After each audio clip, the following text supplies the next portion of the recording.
목사님 안녕하세요. 네, 목사님 반갑습니다. 오늘 저희가 성도 여러분과 함께 나눌 말씀은 구약 성경의 정말 중요한 책 중 하나죠. 바로 출애굽기입니다. 네, 맞습니다. 출애굽기.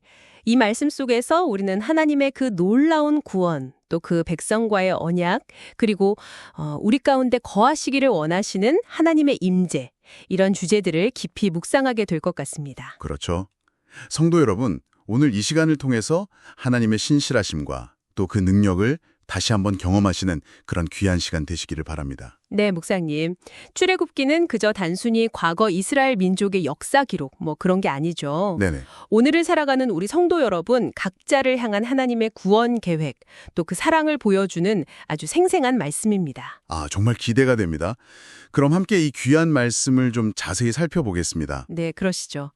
먼저 말씀은 이스라엘 백성이 애굽에서 처음에는 번성했지만 동시에 아주 극심한 노예 생활로 고통받는 그 모습에서 시작되죠. 네, 출애굽기 1장부터 그 상황이 그려집니다. 바로 왕의 학대가 있었고 심지어 민족을 말살하려는 정책까지 있었잖아요. 맞아요. 남자 아기들을 다 죽이려고 했죠. 그런데 그런 상황 속에서도 하나님은 그들의 고통을 들으시고 결코 외면하지 않으셨다는 것이 중요합니다. 그렇죠.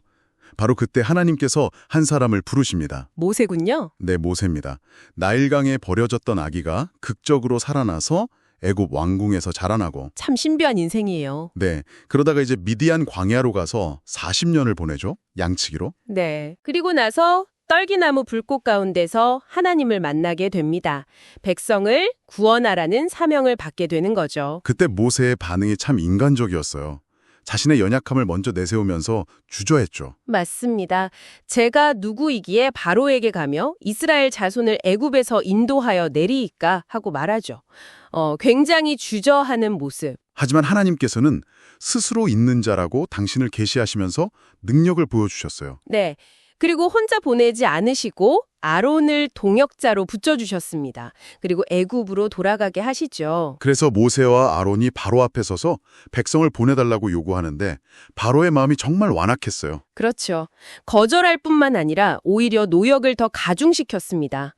집도 주지 않고 벽돌을 만들라고 했죠. 백성들의 원망이 이만저만이 아니었겠어요? 네. 하지만 이것이 결국은 하나님의 더 큰 구원 역사를 드러내기 위한 하나의 과정이었다고 볼 수 있습니다. 그렇군요.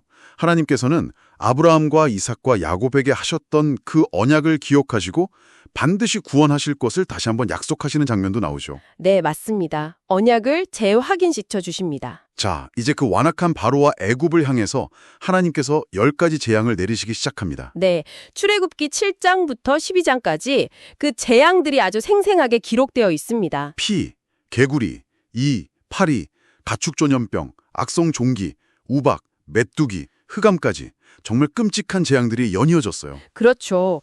이 재앙들을 통해 애굽의 그 수많은 신들이 얼마나 헛된 것인지, 그리고 오직 여호와 하나님만이 참신이심을 온 세상에 드러내시는 겁니다. 이게 단순한 자연재해가 아니라 하나님의 주권적인 심판이면서 동시에 당신의 백성은 구별하여 보호하신다는 것을 보여주는 사건이었네요. 정확합니다.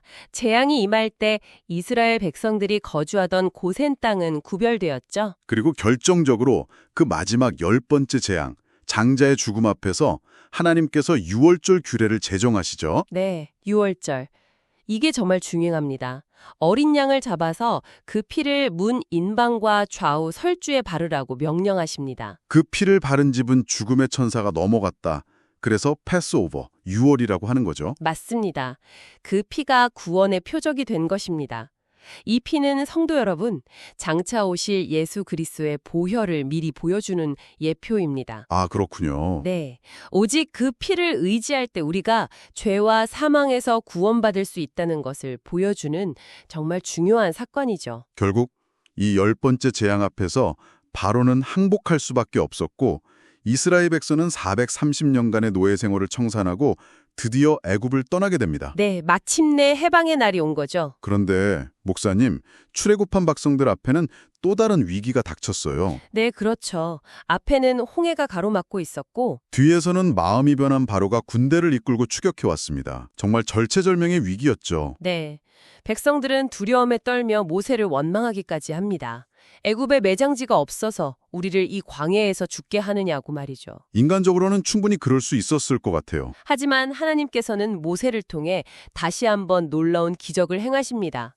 지팡이를 내밀자 홍해가 갈라졌죠. 네, 백성들은 마른 땅으로 홍해를 건넜고 추격하던 애국 군대는 다시 합쳐진 물에 모두 수장되었습니다. 이야말로 하나님의 그 전능하신 구원 능력을 가장 극적으로 보여주는 사건이라고 할 수 있습니다. 구원받은 백성들은 이제 미리암의 인도로 하나님을 찬양하며 광야 여정을 시작하게 되죠. 네. 그런데 광야 생활 역시 순탄치만은 않았습니다. 먹을 것이 없고 마실 물이 없어서 또 불평하고 원망하죠. 인간의 나약함이 계속 드러나는 것 같아요. 네. 그럼에도 불구하고 하나님께서는 만나와 메추라기를 내려주시고 또 반석에서 샘물이 터져 나오게 하시는 등 백성들의 필요를 신실하게 채우시며 인도하십니다. 그리고 마침내 시내산에 도착했을 때 하나님께서는 이스라엘 백성과 아주 중요한 언약을 맺으십니다. 네, 시내산 언약이죠. 너희가 내 말을 잘 듣고 내 언약을 지키면 너희는 모든 민족 중에서 내 소유가 되겠고 너희가 내게 대하여 제사장 나라가 되며 거룩한 백성이 되리라. 네, 바로 그 말씀입니다. 이스라엘에게 정체성과 사명을 부여하시는 순간이죠. 이어서 그 유명한 십계명과 여러 율법들을 주십니다. 구원받은 백성이 이제 어떻게 살아가야 하는지 그 기준을 제시하신 거죠. 맞습니다. 하나님을 어떻게 사랑하고 또 이웃을 어떻게 사랑하며 거룩하게 살아가야 할지에 대한 구체적인 삶의 지침입니다. 그런데 이제 또 중요한 주제, 하나님의 임재로 넘어가 볼까요? 성막 건축입니다. 네, 출애굽기 후반부는 거의 성막에 대한 이야기로 채워져 있죠. 하나님께서 구원하시고 언약을 맺으신 그 백성 가운데 직접 거하시기를 원하셨다는 게 참 놀라워요. 그렇죠. 그래서 모세에게 성막을 지으라고 아주 상세하게 명령하십니다. 성막은 하나님께서 이 땅에 임재하시는 뭐랄까 가시적인 상징이었고 또 백성들이 하나님을 만나고 예배하는 거룩한 장소였죠. 네, 하나님께서는 성막의 설계부터 시작해서 아주 작은 기구 하나하나까지 세밀하게 지시하셨습니다. 그만큼 중요하게 여기신 거죠. 물론 그 과정에서 백성들이 또 큰 죄를 짓기도 했어요. 금송아지 사건. 아, 맞습니다.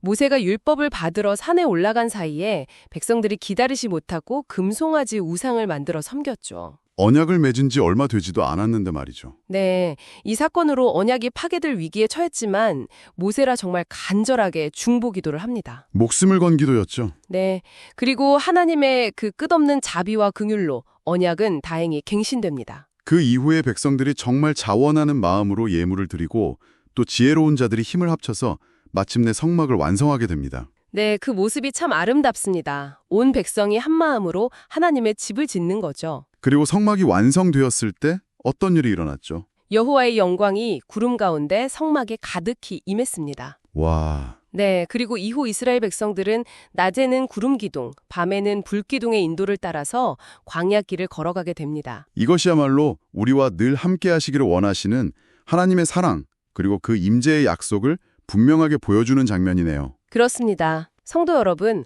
오늘 저희가 살펴본 이 출애굽기의 말씀은 노예되었던 이스라엘을 구원하시고 또 언약을 통해 거룩한 백성 삼으시고 성막을 통해 그들 가운데 친히 거하셨던 하나님의 이야기입니다. 네, 그런데 이 이야기는 과거의 이야기로만 그치는 것이 아닙니다.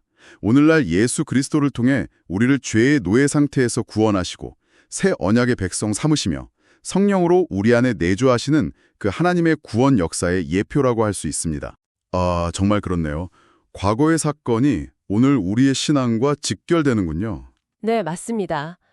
그래서 성도 여러분, 이 출애굽기의 말씀을 통해서 우리 각자의 삶 속에 역사하시는 그 하나님의 구원의 은혜를 늘 기억하시기 바랍니다. 그리고 말씀 안에서 하나님과 맺은 그 언약을 따라 거룩하게 살아가고 또 늘 우리와 함께 하시는 성령 하나님의 임재를 매일 경험하는 그런 복된 삶이 되시기를 축원합니다. 아멘. 다음 시간에 뵙겠습니다.